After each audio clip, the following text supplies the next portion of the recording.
Saya ingin katakan bahwa urusan gugatan kami terhadap Richard Lee itu akan all out. Sampai Mahkamah Agung saya akan kawal. Ingat kalian, saya akan kawal. Sampai Mahkamah Agung saya akan kawal. Saya akan kawal. Kalau hakim bermain-main, saya akan lawan. Saudara Richard Lee, seluruh Indonesia tahu bagaimana dia menjerit-jerit minta tolong, saya yang menyelamatkan dia.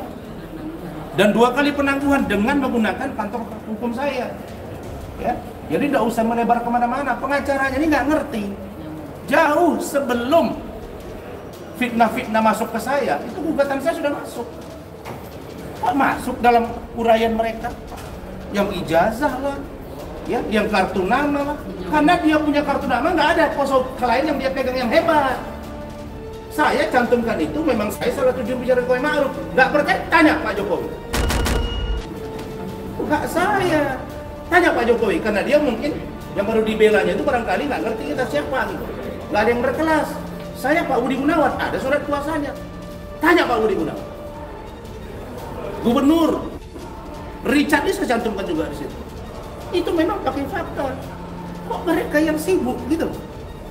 Jadi itu bertanya tidak nyambung. Nah, kalau Richard orang kaya, bayar. Itu saja. Nah, jadi itu ya poinnya. Dia tahu bagaimana saya membela seorang Richard Lee. Baik masalah ada kasus di Surabaya, baik masalah di Palembang, yang laporan dia tidak pernah diproses, kata dia, lambat katanya. Datang saya. Baik persoalan Richard Lee, illegal access dan Kartika Putri. Itu saya bantu dan dia menyaksikan sendiri. Jadi nggak usah menyebut gajilah, inilah, itulah, perusahaan lah, tidaklah. Apa urusannya? Iya, Ramlo, Fong. Itu nanya izin saya apa enggak.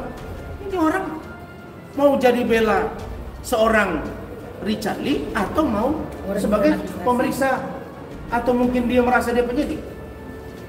Jadi saya lihatin mereka nggak kenal saya siapa-siapa itu di depan itu. Bukan top kali itu, kalau dibanding Rasman jauh kali nama mereka. Ya? Jadi saya peringatkan, saya menahan diri. Ya, Hotman itu sih banyak bacot, itu sudah saya tantang. Kan sudah saya kasih nomor telepon saya, nggak nyaman sama saya, telepon saya. Nggak usah begitu. Jadi ini tim saya ini punya cara sendiri. Ada yang dia memang tidak nyaman kalau dia disudutkan, ya. Ada juga yang slow, tapi jangan dipancing kayak Pak Rihad ini, ya. Terus ini Leo, ini punya ormas kita nih, jangan dipancing-pancing, Pak. Ada Donald, ada Binto, ada Pak Rusdi, saya, ya. Jangan dipancing. Saya itu kalau jago kayak Hotman itu saya tantangi seperti yang lalu. Ayo kau turun ke bawah. Nggak berani itu sih banyak bacot. Nah, Farhad juga. Ya, jadi saya jangan mengarah ke yang tidak substantif. Tanyalah yang substantif. Apa itu? Pokok. Nah, sekarang sudah masuk pada pemeriksaan. Tadi jelas ya, dari Pak Galdi bahwa ada bantuan hukum yang kami lakukan, bahwa ada kontrak yang diputus, baru kemudian dia dengan serta-merta mencabut kuasa dan memutus kontrak. Nah, hari Selasa depan kita akan datangkan ahli. Baru kita uji nanti. Jangan sok mengajari gitu.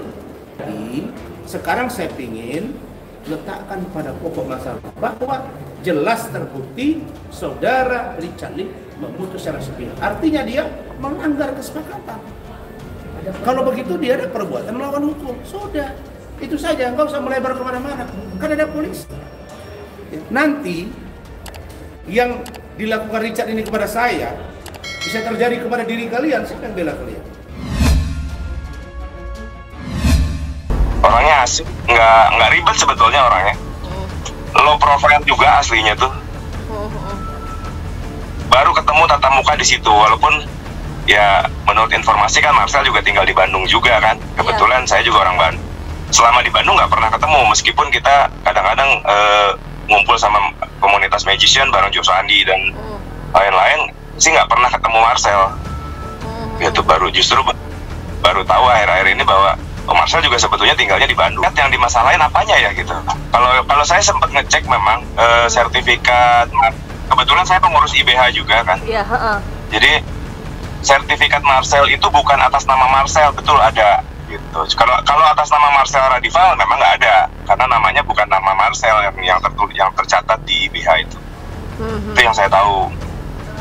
Saya beberapa bulan yang lalu sempat cek ada namanya, karena memang ada pertanyaan kan, banyak pertanyaan tentang nama Marcel Radival itu. Terus kita cari, memang nggak ada nama Marcel Radival itu, memang nggak ada. Terus saya coba cek, tahu nama aslinya, kita cek ternyata memang ada nama aslinya dia.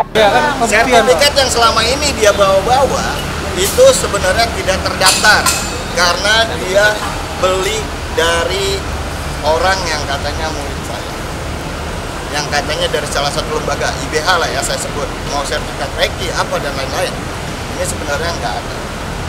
Oke, jadi dan saat itu dia udah nyadar itu ya, kemudian dia ngadep saya dan dia minta diterbitkan sertifikat yang beneran dari saya. pertama saya cek nama asli Marcel yaitu Hari Setiawan. Coba lihat, Hari Setianto ya, tidak ditemukan. Coba aja, ini teman-teman buka semua ya. Saya mah nggak ngomong doang, buka aja ibhcenter.org coba. Itu ada? Ada ya? Iya. Agak lebih deket. Jadi yang ngomong-ngomong keluar-keluar doang kayak gitu.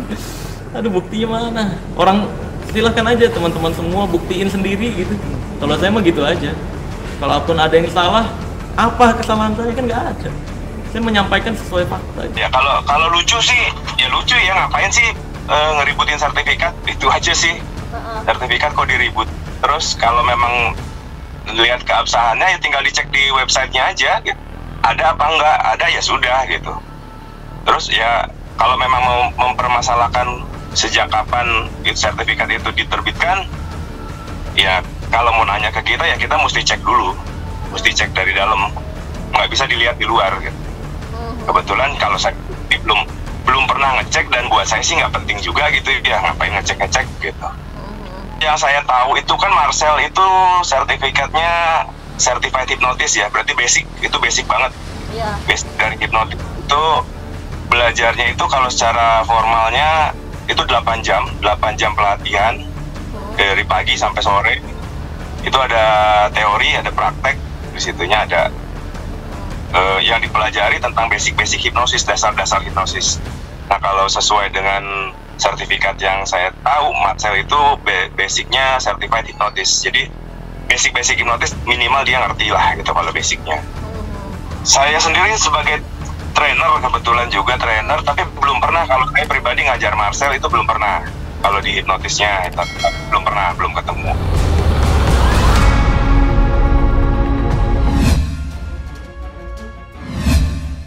Alvin Faiz harusnya sudah lama tidak memimpin ya.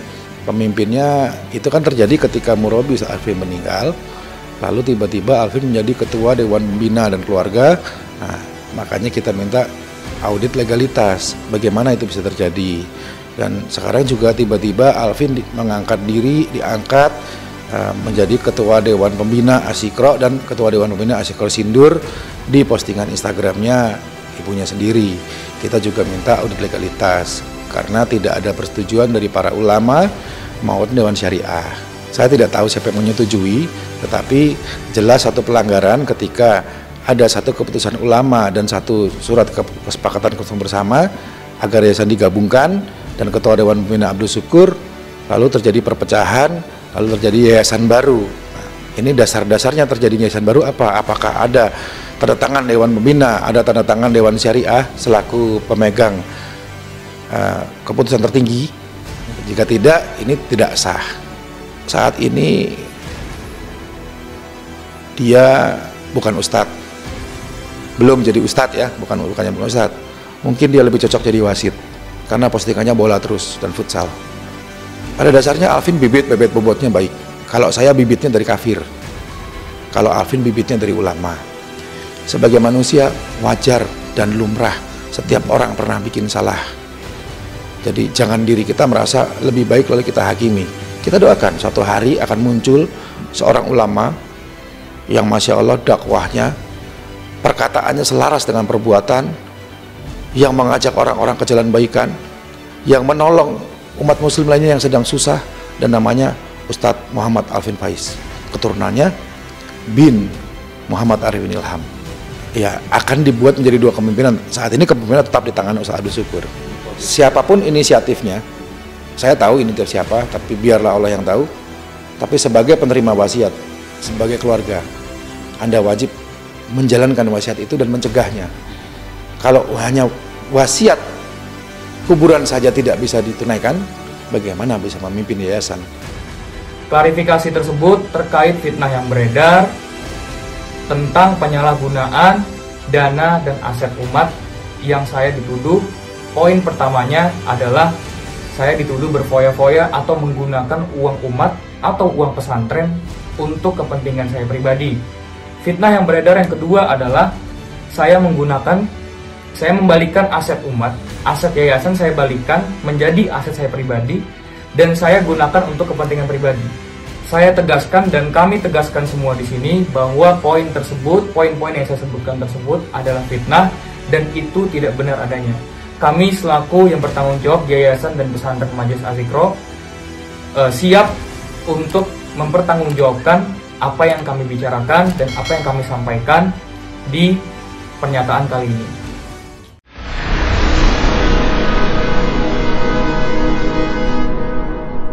Jadi jangan lupa untuk subscribe Cumi Cumi. Ditekan ya tombol lonceng merahnya.